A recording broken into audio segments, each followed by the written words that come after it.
Hello everybody and welcome back to my channel. Well, me and some of my siblings' channel. And last video I read this book and we're doing it again. Chapter 2 basically. Well, I hope this chapter is a little shorter so we can do chapter 3 because there's a bunch of chapters in this book. But anyway, let's get on with the video. Have you ever had a really bad feeling about something? Inside your head, a little voice is screaming, "No, stop it, don't do it." Well, that little voice was warning me that our great toilet paper keeper was going to be a complete and utter disaster. But did I listen? Of course not. Although I have to admit, part of me wanted to just call the whole thing off, sneaking out in the cold dark night to wreak havoc on the world sounded exciting, but we could have had just as much fun staying inside, doing all the normal sleepover stuff. You know, stuff like crawling into my warm, cozy sleeping bag and pretending to be asleep when my BFFs giggle uncomfortably and pull water on my hands to try to make me pee my pants. We pretended to be asleep.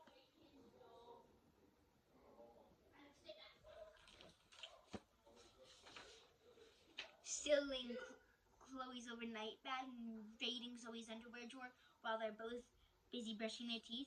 Then secretly stuffing everything in the freezer. Me secretly stuffing Chloe's and Zoe's clothes in the freezer. Oh, I don't want to spoil anything else. See, I don't want to spoil that one. Okay. Taking turns scaring ourselves to death by telling super spooky stories by a dark flashlight. Okay.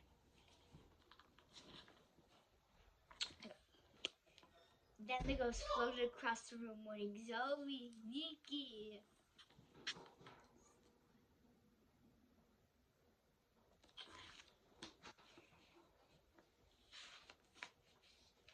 But another part of me, a very dark and primitive inside, wanted desperately to get even with Mackenzie. The thought of being a teen rebel with a cause seemed so cool at the time. Anyway, although I'd been to Mackenzie's house before, purely by accident, oh my gosh, that's a long and gut-wrenching story. I didn't realize she lived only a few doors from Zoe. I felt a little better about the whole thing, knowing we didn't have to walk very far in the dark. Zoe and I found a flashlight and gathered up rolls of toilet paper. But Chloe was no help whatsoever.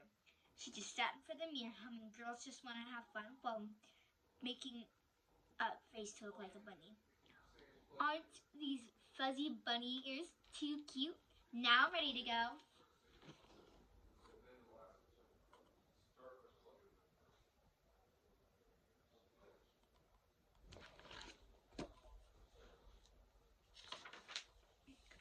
Chloe, I gawked at her in confusion. You realize we're not going to a costume party, right? Hey, I know what I'm doing, she assured me. If we get caught, do you think the cops will arrest an adorable little bunny and throw her in jail? Of course not. But I'll definitely come and visit you and Zoe in the slammer. Okay, now is starting to get a little worried.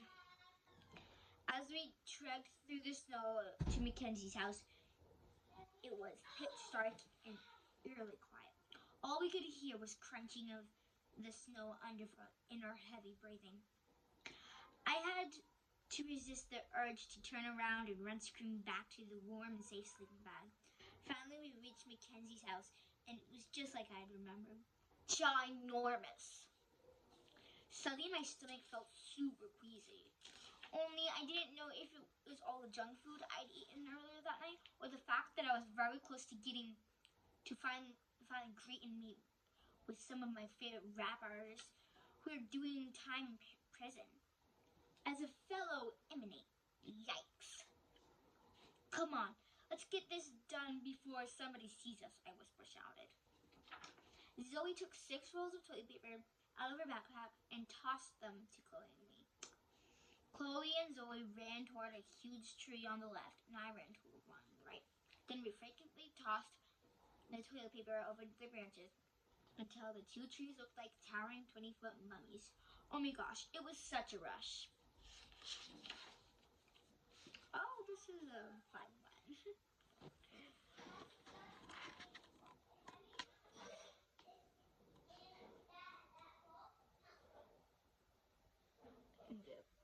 Let you guys see it a little bit longer because it's a big picture.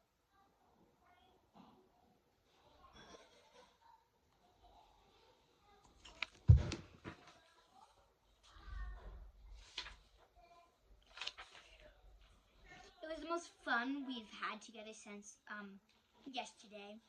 Suddenly the porch light flicked on. Oh crud, someone's coming outside, I shouted. Hide! We quickly dove into some nearby bushes, then cautiously peeked out. Don't want to hide any spoilers.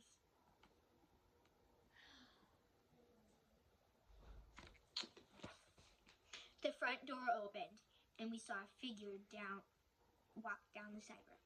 Hurry up and go potty already, Fifi. It's freezing out here, said a familiar voice.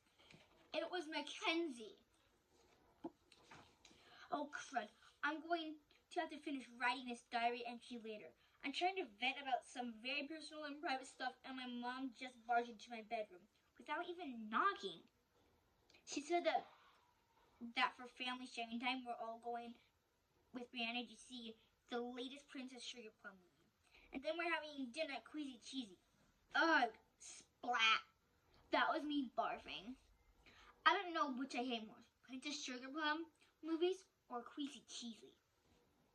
I guess I'm still traumatized by that time Mackenzie videotaped Brianna and me dancing at Queasy Cheesy and put it on YouTube. Gotta stop writing my diary even though I don't want to. To be continued. Should I continue? I mean, there's a lot. We'll finish the continue in my next video. Bye everybody, can't wait to see you on chapter 3.